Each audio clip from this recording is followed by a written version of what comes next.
Well, I do think in these situations to provide bipartisan cooperation, gestures of goodwill and openness go a long way. What I've been saying on the immunity and liability issue as it relates to the pandemic, and I've said this to the business community, I hear your concern. I think you have some valid reasons for being concerned. Let's sit down and talk about it. What I think we weren't prepared for was how unprepared that conversation was.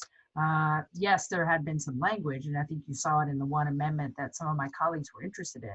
But when you started looking at it and asking questions, people didn't really understand completely what it meant.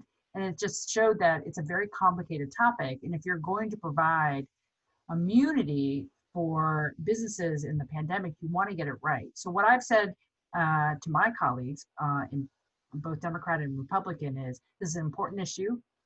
We've assigned some members to go work with some stakeholders to really get a better sense of what we're trying to do, what the problem is, what we're trying to do for businesses to protect them from, if they're doing what they need to be doing, we need to help them out and protect them.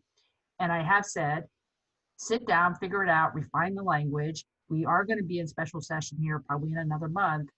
We have a little more time. Let's see if we can get it right. I am definitely open to the conversation. I'm also open to doing more for protecting workers. A couple of the issues that didn't show up in this session were the conversation of workers' compensation and the presumption of contraction of COVID and what that means to the workers' comp system.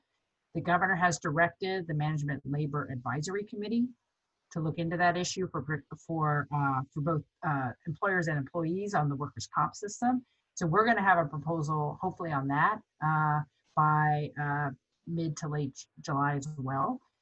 And then the other thing we were working on that wasn't ready was how do you provide support for employees who have to stay home, whether they have COVID or someone in their family has COVID and they can't work, they need to stay home in quarantine. We're seeing these workplace outbreaks because employees cannot afford to stay home. So what are we going to do about that? So we're looking at some paid time off type of arrangement so employers can, their employees need to go home. Otherwise, there's going to be a huge outbreak at their workplace. We have to work on that. This virus is with us for a while, and we have to keep workers safe because they need to work and they also need to stay home when they're sick. So we have more to do on the immunity side. We have more to do on the workers' protection side.